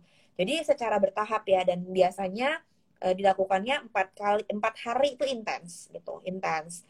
Kemarin itu Dok, 5 bulan aku baru bener-bener kayak balik ke normal sesuai demand-nya Marvel. Kan dulu tuh Marvel kan nggak mau asip, Dok, tapi aku tuh terus pumping. Jadi asip tuh Marvel gitu. Akhirnya berlebih. Nah dari situ tuh aku memang mulai ngurang. Terus ini, Dok, payudara aku tuh jadi kayak setiap hampir 1 jam sekali tuh udah penuh. Sampai aku tuh repot ya, kemana-mana tuh aku harus bawa alat pumping. Jadi walaupun aku bawa alat pumping karena sakit banget kan gitu. Itu pun juga aku dalam 5 bulan itu baru bener-bener balik ke normal. Jadi ya itu tadi aku juga bertahap. Setiap penuh tuh aku pumping tapi nggak sampai habis. Jadi misal kayak pumpingnya tuh cukup. Iya itu bisa, betul. Ya, jadi bisa yang seperti itu durasinya. Ya. Ya. Jadi kalau jadi udah durasinya itu juga. Oh, itu aku pumping tapi cuma kayak untuk mengurangin aja lah. At least aku kerasa nyaman gitu. Bener-bener sampai kosong. Terus habis itu tapi aku dulu lakuinnya tuh setiap 1 minggu sih, Dok. Jadi kayak dari yang berapa kali aku mundurin ke berapa tuh aku 1 minggu, terus 1 minggu gitu. Itu. Jadi itu pun aku nggak sampai mastitis, nggak sampai radang, nggak sampai apa. Jadi semuanya memang smooth gitu loh. Tapi memang kerasa kayak awal-awal tuh kerasa, aduh kayak lama banget ya gitu. Tapi ya memang. Tapi kamu ini terbantunya lumayan juga karena ada Marvel menyusui langsung, karena kan ada direct breastfeeding. Biasanya kalau pada ibu-ibu yang pumping aja, yang full apping, itu biasanya akan sedikit tricky ya. Jadi kalau buat orang-orang yang jadi buat full pumping itu mungkin bisa dibantu dengan nurunin durasi juga. Jadi bukannya langsung jebret-jebret langsung jadi 4 kali juga bisa. Jadi kayak Uung nih, oke 6 kali, tapi biasanya setengah jam, sekarang jadi 20 menit aja gitu. Ya. Jadi durasinya dulu boleh. Dari durasinya dulu dicek dari kenyamanannya. Kalau ngerasanya masih penuh banget atau ngerasanya masih sakit atau masih ngerasa bengkak atau penuh kan biasanya kita berasa ya. Nah itu kamu boleh nyamanin tapi jangan sampai kosong, karena ketika sampai kosong ya di reloadnya segitu lagi gitu kan. Jadi kita mau pancing bikin hormon prolaktinnya juga memberikan refillnya atau reloadnya lagi nggak sebanyak sebiasanya gitu. Reloadnya akan dikurangin, refillannya itu akan dikurangi. Jadi benar kata Uung, boleh banget diturunin dari nggak sampai habis gitu. Jadi misalnya kalau buat orang apping yang misalnya biasanya sampai mesinnya mati 30 menit, oke sekarang 20 menit aja. Lakuin itu dulu sampai 4 hari gitu misalnya. Habis itu baru turunin, udah mulai enakan nih, kayaknya udah mulai berkurang, kan bisa dilihat dari jumlah volumenya. Nanti begitu hari kelima atau mungkin anggapnya enaknya seminggu deh, selama seminggu, minggu keduanya udah mulai turunin dari 6 kali jadi 4 kali gitu. Itu bisa. Jadi turunin, disesuaikan dengan masing-masing orang karena beda-beda ya. Ada orang yang memang overstimulasi, jumlah cc-nya kan beda-beda. Ada yang mungkin 100 cc doang, 150 udah banyak karena memang dia juga direct breastfeeding, atau yang full apping mungkin sampai berapa 200 cc gitu kan. Itu bisa disesuaikan dengan kebutuhan anaknya juga. Jadi bisa dilihat-lihat, kalau takaran anakku segini cukup nih gitu. Jadi nggak usah sampai over terlalu banyak gitu kan. Lebih ke sana. Ya, terus ini tadi ada yang nanya juga nih, apa namanya, selingan sedikit karena masih pandemi dan banyak banget orang yang nanya ya, ibu Mm-mm. menyusui boleh vaksin nggak? Sering banget Boleh. nih nanya. Boleh, sejuta persen, sejuta persen nggak, boleh banget ya, boleh banget. Jadi penelitian mengatakan bahwa ada jurnal penelitiannya ketika ibu hamil atau ibu menyusui mendapatkan vaksinasi COVID, antibodi yang terkandung di dalam vaksinasi itu juga ada masuk ke dalam ASI atau dalam janin ya. Jadi kalau ibu Mm-mm. lagi hamil itu juga akan terdetek antibodinya kepada janin, dan juga ibu yang menyusui, begitu hebatnya ya, Tuhan tuh kasih ASI itu bisa menyerap juga apa yang didapatkan oleh mamanya. Jadi itu boleh banget aman. Ya, tapi kalau seandainya lagi dalam kondisi hamil, ditanyain lagi, balik lagi ke objinnya. Ya, jadi buat mama-mama yang lagi dengerin tapi lagi hamil nih, bukan menyusui, tanya ke objinnya, apakah kondisi janin saya sehat-sehat aja semuanya gitu? Apakah saya aman buat eh, apa mendapatkan vaksin? Biasanya kalau ibu hamil dan sehat-sehat aja tanpa ada keluhan apapun dalam janinnya, boleh banget buat tetap vaksin. Ibu menyusui apalagi, ibu menyusui juga boleh ya. Kalau misalnya lagi hamil terus kena jadi survivor juga begitu, antibodi ke anaknya juga Tuhan kasih ya. Mm. Kayak aku waktu itu, aku ini survivor COVID kebetulan Mm. ya. Jadi waktu bulan Desember kan ada kena COVID juga. Nah itu juga konon katanya menurut penelitian harusnya Tiana juga punya antibodinya. Amin lah, Ya, aminin aja. amin ya, amin. Jadi kalau yang kayak bagus-bagus itu amin ya, benar. Jadi Ya. jangan jangan over over worry gitu. Terus Vaksin buat ibu hamilnya belum ada ya dok, baru ibu menyusui aja ya kayaknya ya. apanya? Yang vaksin Apanya? COVID Hamil boleh kok sebenarnya. sudah Boleh. ada ya. Oh, Udah, oke. udah ada. Udah boleh. Ya, terus ini ada yang nanya, kalau misalnya nggak pandai pakai dot, gimana? Harus pakai pumping? Maksudnya? Nggak sih, pokoknya intinya kalau nggak pandai pakai dot atau nggak pinter nete, ya jangan pakai dot ya, jangan pakai botol dot kalau bisa. Tetap harus jaga supaya nggak bingung, bingung puting itu makin repot. Udah ASI sedikit, bingung puting pula. Jadi feedback ke tubuh mamanya juga akan lebih susah. Ya, Ung ya. Jadi kalau Iya, bisa belajar untuk relaksasi balik nyusuin. bener. Aku dulu tuh Yo, juga ada tipe dot, Marvel nggak mau dot sama sekali. Aku tuh sampai beli 10 macam dot. Tetap nggak mau Iya. sama satupun gitu. Tapi ternyata setelah kesini aku makin ngerti.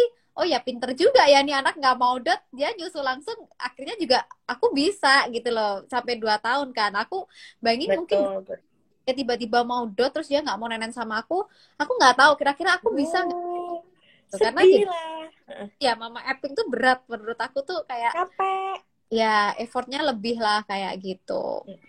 Lebih capek juga. Kadang Ya, effortnya dia mesti bawa appingan apa pompa kemana-mana. Terus hmm, penuh dikit. Ditunda susah. Nggak ditunda ya, serba salah gitu kan ya, kadang-kadang. Aku jauh kayak kasihan sih kadang-kadang buat orang-orang yang udah kebablasan terlanjur jadi apping karena mungkin nggak paham apa yang keliru, apa yang salah, kenapa anaknya susah nyusu gitu kan. Jadi banyak banget yang oh ternyata aku kelirunya mungkin di posisi, oh aku kelirunya karena aku kebiasaan udah dikasih tahu suruh mompa dijadwalin, jadi begitu anak nyusu anaknya ya nggak mau karena payudaranya udah keburu lebih sedikit gitu, udah lebih kosong gitu kan, jadi anaknya menolak menyusu. Jadi ya kalang kabut seperti itu yang biasanya bikin ibu-ibu yang akhirnya apping itu kekeliruan di awal-awal. But it's okay, kalian tetap hebat, kalian tetap apa ya, sahabat banget, pejuang ASI itu sahabat banget gitu kan. Jadi maksudnya bukan karena kalian salah atau apa, aku paham banget kok. Jadi buat pasien-pasien yang datang terlanjur apping gitu kan, aku pasti bilang ya udah nggak apa-apa. Pasti aku tanya umur anaknya berapa, apakah memungkinkan buat balik lagi nyusu, hmm, karena bisa banget dibantuin relaktasi. Jadi bukan berarti mustahil, apalagi anaknya masih 1 bulan, which is masih hmm, 2 bulan, itu masih bisa banget buat dilatih balik nyusuin. Jadi mama-mama Epping ini jangan putus semangat dulu, kalau apalagi masih baru-baru gitu ya. Jadi benar-benar. kalau boleh datangin konselor menyusui, banyak kok. Apalagi di Surabaya itu juga banyak banget konselor-konselor yang dokter apa notabene juga dokter gitu. Jadi bisa memikirkan dua dua pihak gitu ya, lebih ke Benar. sana. Terus apa lagi ya? Ini nih ada yang nanya apa yang bikin anak nggak mau ASIP? Mungkin kayak Marvel gitu ya. Hmm. Produksi ASI masih sedikit tapi ada rewel kalau dikasih ASIP gitu kan. Jadi kalau seandainya ASIP Oh, Marvel, kalau Marvel kenapa? tuh kan, kalau kalau aku lihat ya dok ya, kalau ASI yang keluar langsung dari payudara itu kan hangat ya. Nah, Oke.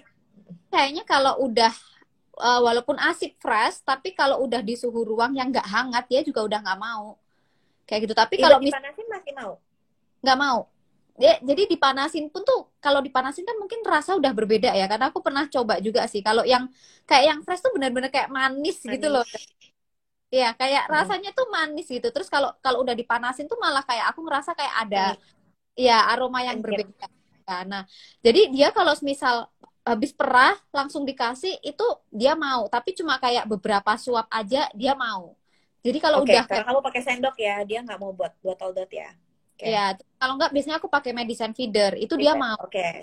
Tapi kalau udah kayak udah didiemin suhu ruang, dia udah pasti langsung tolak gitu. Oh, karena berbeda. Itu biasanya habit juga kan. Dan Ya. kalau buat penolakan dot sama mungkin mami-mami yang belum tahu atau mungkin belum baca fitnya. Jadi kenapa sih anak itu berbeda? Suka nggak mau ada istilah bingung puting, ada istilah bingung dot. Jadi mungkin kalau Marvel bingung dot, dia nggak mau dot sama sekali. It means like Ya. kayak dia pintar banget sama puting dan dia nggak kenal siapa dot gitu kan. Tapi Hmm. ada banyak sekali anak-anak yang jauh lebih bingung puting. Jadi dia nggak kenal puting mamanya karena dia hafalnya sama si Dot. Dot. Kenapa demikian? Karena Tuhan tuh udah sedemikian rupa menciptakan uh, cara kita makan dari mulai kita lahir sampai kita meninggal nanti. Jadi ketika kita seorang manusia lahir, which is sebagai seorang bayi, Tuhan tuh kayak kasih bekal. Ini ya, kamu nih punya tubuh seperti ini. Kalau kamu mau makan untuk hidup, ya, maksudnya kita hidup makan kan, kita perlu makan. Kamu pakainya ini ya, pakainya ini tuh apa? 11 otot wajah dari otot pipi, rahang, lidah, gusi, apa namanya, semuanya tuh gerak. Otot bibir semuanya gerak. Jadi otot semua ini tuh kayak kita ngunyah, Munyah ya. ya. Hmm. Nanti boleh diperhatiin aja ke mama-mama yang mungkin anaknya bisa dua-duanya, bisa dot sama bisa netek. Perhatiin deh, ketika anak nete langsung di payudara, itu tuh mukanya bisa sampai merah. Jadi kayak capek gitu ya, kayak Kayak olahraga muka. keringet, Jadi kayak keringet. dia, jadi kayak benar-benar kayak olahraga muka. Jadi semuanya tuh, dan pipinya gembung. Pipinya cenderung gembung. Karena dia bukan menyedot, bukan bukan menghisap. Tapi ketika dia minumnya dari botol dot, ya, dia akan melakukan, tadi kan 11 otot wajah. Kalau dia Hmm. minumnya dari botol dot, dia cuma pakai satu otot mulut, ya, satu otot bibir doang. Jadi 10 lainnya nggak dipakai, nggak pakai otot pipi, nggak pakai otot apa, dia cuma pakai otot bibir. Ini yang ngunjuk, lebih kayak gitu. Jadi mungkin lebih ngisap ya, sucking. Dan kegiatannya itu berbeda, kata kerjanya berbeda, menyusu, menetek dengan menghisap itu berbeda banget. Makanya anak-anak itu ada namanya bingung puting, bingung dot. Jadi emang karena dari sononya cara kerjanya berbeda gitu. Ya. Karena fungsi dari 11 otot makan ini yang dipakai pada saat anak menetek atau menyusu dari payudara itu akan dipakai sama kita sampai kita mati. Kita ngunyah itu sama persis kayak anak lagi netek. Jadi Hmm. begitu anak nanti mulai MPASI, ya, anak-anak yang pinter nete biasanya drama GTM-nya tuh nggak lama-lama, Ya, Iya, kalau dari segi kenaikan tekstur ya. Jadi kan banyak ada istilah anak GTM. Begitu naik tekstur dia susah banget makannya. Jadi maunya diencerin aja. Suka denger nggak anak-anak yang kalau makan MPASI maunya dicidukin pakai air kuah. Jadi maunya lembek-lembek atau cair terus begitu naik tekstur susah makanya di mood. Rata-rata itu penelitian mengatakan ya, jadi memang ada penelitiannya mengatakan bahwa ketika anak-anak yang memang pinter nyusu dari sononya direct breastfeeding, begitu Hmm. dia mulai makan, dia akan jauh lebih pintar daripada anak-anak yang menggunakan botol dot pada saat dia meminum even ASI atau susu formula. Karena Hmm. kenapa? Otot ngunyahnya sudah terlatih gitu. Latih. Ya, otot ngunyahnya udah terlatih. Jadi begitu dia, mungkin kalau awal-awal 6 bulan, 7 bulan masih tekstur yang telan-telan doang, masih sama lah. Begitu udah naik tekstur yang udah mulai ngunyah, biasanya anak-anak yang pakai botol dot akan cenderung lebih bingung gimana caranya ngunyah karena dia tidak terbiasa menggunakan otot mengunyah itu. Itu yang pertama, ya. Yang kedua, ketika anak-anak, ini penelitian juga mengatakan ketika anak-anak apa kita membiasakan dia direct breastfeeding, otot lidah dia ikut bekerja. Ya, otot lidah dia ikut bekerja. Jadi pelafalan ketika dia berbicara, pinter ngomongnya itu jauh lebih cepat daripada anak-anak yang biasanya menggunakan botol dot. Itu penelitian ya, bukan saya yang ngomong ya. Jadi memang ada penelitian yang mengatakan seperti demikian. Itu akan jauh tingkat resiko buat anak lebih lafal A, I, U, E, O-nya lebih clear, lebih jelas, pinter ngomongnya lebih lebih fasih gitu ya. Itu biasanya yang digunakan biasanya anak-anak yang cenderung netek langsung direct breastfeeding. Dan dari EQ dan IQ-nya, sensorik motoriknya juga ada perbedaan. Itu dari segi penelitian ya, maksudnya dari penelitian. Bukan saya membanding-bandingkan. Tapi bukan berarti ya kayak secara signifikan 100% blok-blok gitu, enggak. Ya, bukannya kita ngomongin anak botol tuh pasti begini, pasti jelek, ya enggak juga. Karena balik lagi, setiap anak berbeda dan ini kan penelitian yang mengatakan demikian. Dan ketika kita memberikan botol dot yang udah kebiasaan pakai satu otot mulut gitu kan, anak begitu disuruh netek ke mamahnya, dia akan bingung, loh kok aku sedot-sedot nggak keluar, karena menghisap begitu dia nggak akan bisa, karena kenapa, payudara kita itu sistemnya mau dikunyah, diperah gitu, diperah. Jadi agak dipencet pakai lidah, pakai gusi gitu ya. Jadi dia kayak ngunyah, bener-bener penekanan. Nah, kalau boleh lihat nanti di feed-nya Mam Uung ada tuh yang pada saat anak lagi netek. Ya, ada videonya. Nah, itu bisa dilihat. Jadi benar-benar dia kayak ngunyah, swallow gitu. Jadi benar-benar pakai lidahnya buat tekan gitu. Ya. Nah, hal-hal demikian yang bikin anak jadi bingung puting dan bingung dot. Oke, kalau ibu bekerja bagaimana dong kalau nggak pakai dot? Lihat lagi ke feednya Mamuung, bisa pakai medicine feeder, bisa pakai cup feeder, bisa pakai sendok, ya, bisa pakai pipet, banyak cara menuju Roma. Jadi nggak perlu pakai botol dot sebenarnya. Dan buat ibu bekerja sekalipun, kan ditinggalnya paling 8 sampai 10 jam. Berarti it means cuma 3 kalian porsi makan, 3 sampai 4 kali dia porsi minum. Jadi jangan dibiasakan, kalau bisa ya latih aja buat 3 sampai 4 kali dan sounding gitu, sounding every day. Karena mau segimanapun botol dot bilang anti bingung puting gitu ya. Karena paling mirip puting ibu. Coba dibawa ngaca, aku selalu bilang kayak gitu. Aku selalu bilang, coba dibawa ngaca, botolnya tempelin ke puting kita. Emang mirip? Enggak kan? Beda kan? Jadi ya itu kan teknik marketing aja. Itu kan teknik marketing, dari cara kerjanya aja udah berbeda. Anak tuh akan berbeda banget. Jadi ya nggak bisa disamain. Mau mahal semahal apapun botolnya, anti kolik dan lain-lain, ya marketing aja lah. Dan kalau sampai aku pernah baca sih jadi gini, dan aku juga mau sedikit sharing. Aku ini memang seorang dokter laktasi, tapi bukan berarti aku juga baca-baca kan, jadi ada ilmu dari luar negeri juga, which is kayak mungkin Amrik masih memperbolehkan penggunaan botol dot gitu kan. Tapi mereka itu punya tips and trick tersendiri. Jadi kalau boleh sharing juga, aku punya 3 anak kan ya, 3 anak. Anak pertama si Kenneth itu aku puji Tuhan ya, puji Tuhan anakku nggak bingung puting at all. Tapi mungkin karena aku caranya cukup baik, maksudnya bukan berarti ini patut dicontoh, enggak, karena nggak menutup kemungkinan resiko bingung puting itu besar ya. Disclaimer dulu nih, disclaimer, jangan ditelan mentah-mentah. Jadi cukup boleh didengar, tapi disclaimer ya.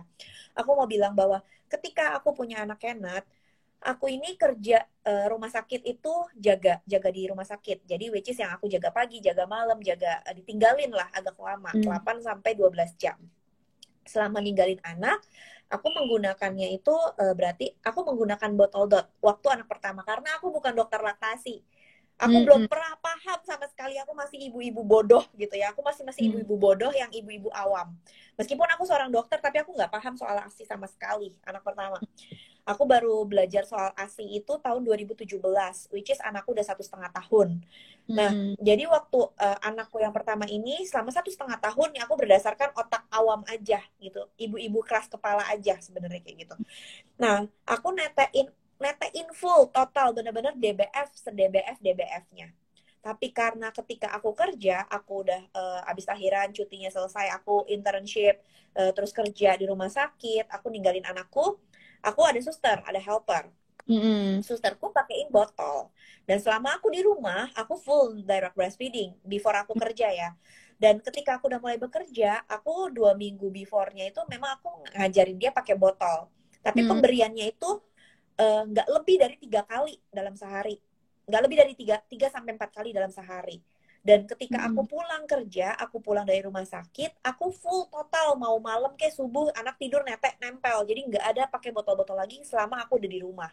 Ya, intinya prinsip pemberian ASI perah pakai media apapun, mau botol dot, mau sendok, mau squid, mau cup feeder, mau suntikan, medicine feeder, apapun itu bukan mamahnya yang ngasih.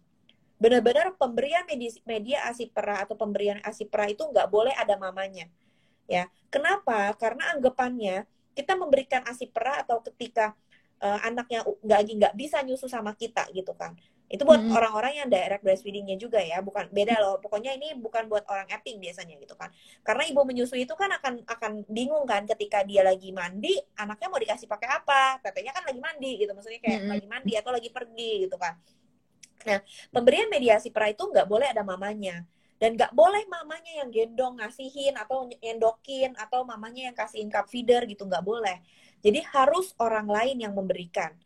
Nah, itu yang perlu di-sounding. Secara parentingnya juga wajib kita sounding ke anaknya. Kita ngomong, mau anaknya sekecil apapun, kita wajib ngomong. Anak itu bukan boneka yang nggak bisa ngerti. Dia itu benar-benar orang hidup gitu kan. Jadi kita ngomong, mama kerja dulu ya, nanti nyusunya pakai sendok, atau nyusu pakai cup feeder sama suster ya, nyusu sama oma ya, nyusu sama nenek ya, nyusu sama papa ya. Pokoknya mama mandi dulu ya, itu ada susu, nanti papa yang kasih susunya ya. Jadi dia tahu bahwa oke, bukan mama, dan ketika digendong bukan cium bau aroma tubuh mamanya. Jadi anak itu memang punya habit tersendiri bahwa ketika bukan mamanya yang gendong, ya dia minum dengan orang lain dengan cara yang berbeda.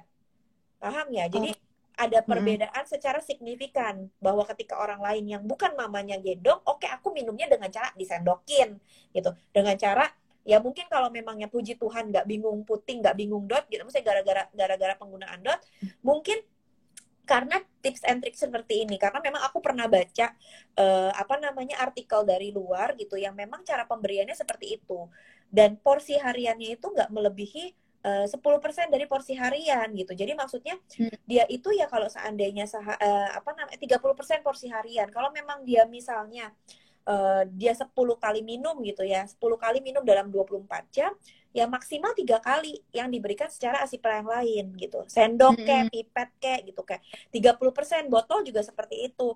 Nah, makanya aku pikir kenapa aku si Kenneth ini kok pintar, nggak bingung puting, nggak bingung dot gitu. Jadi ternyata memang dia udah terbiasa habitnya. Oke, kalau mama pulang, aku netek sama mama. Dia nolak dot loh kalau seandainya aku pulang.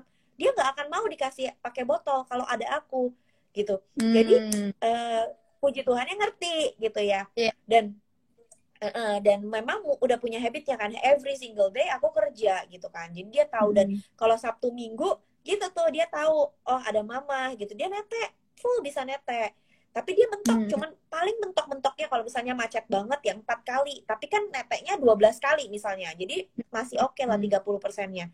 Jangan sampai begitu udah pulang aku ada di rumah terus aku masih nih cus aku mompa, aku kasih lagi susternya padahal ada aku gitu ya. Itu biasanya pasti akan keliru. Jadi jangan biasakan seperti itu ya mama-mama di rumah. Buat ibu yang bekerja, kalau udah pulang ke rumah tetein anaknya. Kalian boleh mompa kalau ibu bekerja itu ya setelah anaknya tidur, atau which is abis mandi anaknya udah puas main-main sama anaknya, ada waktu lebih, tetenya masih nggak enak, atau sebelum kita tidur itu boleh mompa. Tapi kalau anaknya di rumah jangan sibuk mompa terus kasihin pakai botol lagi, jangan. Karena itu biasa bikin habit anaknya, ya udah kalau gitu neteknya hilang aja. Paham ya? Jadi jangan sampai anak benar-benar lupain kita. Sedih loh, sedih banget kalau ibu bekerja yang tadinya bisa nyusul langsung, gara-gara kerja jadi anaknya nggak bisa nyusul lagi, tuh sedih. Kenapa? Karena udah kerja capek-capek, pulang ke rumah mau deket sama anak, anaknya malah jadi kayak, kan kalau netein itu kan merupakan salah satu quality time yang sangat berarti ya buat kita seorang mama gitu ya. Entah kenapa mau capek juga ngeliatin muka dia tuh kayak hilang gitu loh. Maksudnya kayak puji Tuhan aku dulu juga paling suka tuh ya. Sambil tiduran, sambil cium keningnya, sambil cium-cium tangannya tuh kayak langsung benar, kayak kecas lagi benar. gitu. Rasa Bener capeknya kan? tuh luruh gitu ngelihat dia. Ya. Jadi ini merupakan salah satu berharga. Kamu capek pasti. Kita pun ngerasa capek ya. Kadang gemes gitu. Aduh, netek lagi, netek lagi. Kadang dengan segala dramanya mungkin ada beberapa orang yang drama, ada putingnya perih lah, mungkin bisa sampai lecet lah, atau drama-drama mulai gigit lah gitu kan. Meskipun itu ada cara trik, tips and triknya. Puji Tuhan aku lolos 2 anak nggak ada drama-drama gigit-gigitan gitu, nggak ada drama gigit-gigit lecet gitu, nggak ada. Nah, itu ada caranya, ada cara untuk mengajarkan anak supaya mereka ngerti gitu kan. Jadi kalau seandainya memang buat ibu bekerja, penting ya kalian tetap harus pentingin anak ketika udah pulang gitu. Jadi habis mandi, tetein anaknya, main-main sama anaknya, habis makan malam gitu baru selesai. Nanti ini topik ibu bekerja akan satu satu satu satu sesi Ini lagi ya. bener, Iya, bener kayak jadi jangan lupa dicatat. Nanti ada sesi ibu bekerja deh. Nanti aku akan ajarin gimana mompanya. Soalnya panjang lagi, kita bisa jadi jam 10 ntar selesainya. Jadi buat ibu-ibu bekerja jangan sampai pusing gitu kan. Jadi begitu puasa juga, kalau puasa bekerja, pulang sampai rumah ya buka puasa, fokus dulu sama anak, baru sibukin mompa kalau seandainya memang udah dalam kondisi istirahat rest gitu. Ya, bener. kayak gitu. Terus tadi apa Oke. lagi ya? Oh, anakku yang kedua sharing dong, bentar, sharing ke yang kedua. Anakku bingung puting dong, aku sedih banget, aku relaksasi sekitar seminggu. Itu rasanya kayak hati rontok banget, bener-bener Jadi, hancur hati. Kenapa? Jadi waktu itu, jadi hancur hati banget. Anakku itu yang kedua si Nathan, kalau Kenneth udah aman deh, bingung puting, bingung dot nggak ada ya, jadi bisa dot, bisa netek langsung, pintar banget, gembul. Anakku yang kedua dia itu lebih intens sama aku. Jadi aku memang udah nggak bekerja sebagai dokter jaga yang waktu kerjanya lama. Jadi waktu kerjanya itu cuma sekitar kayak jam praktek lah. It means like kayak cuma 4 sampai 6 jam gitu. Jadi nggak sampai 12 jam gitu, nggak sampai setengah harian. Jadi intensitas ketemu sama aku, which is direct breastfeedingnya jauh lebih banyak kan sama aku. Jadi dia terbiasa direct breastfeeding.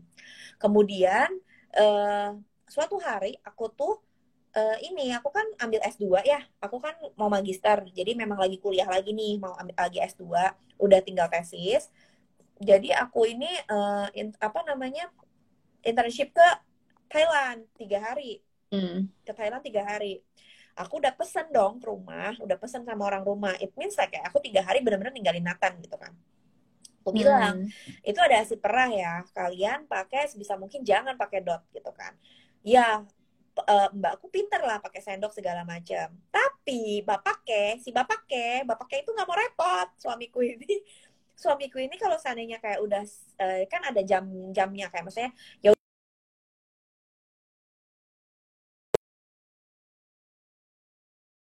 bapaknya yang ngasih, bapaknya nggak mau repot, nggak mau pakai sendok, bapaknya nggak mau pakai sendok gitu-gitu kan, nggak mau pakai gelas. Diambil botol, ternyata selama 3 hari itu porsi penggunaan botolnya jadi drastis dong, penggunaan botolnya.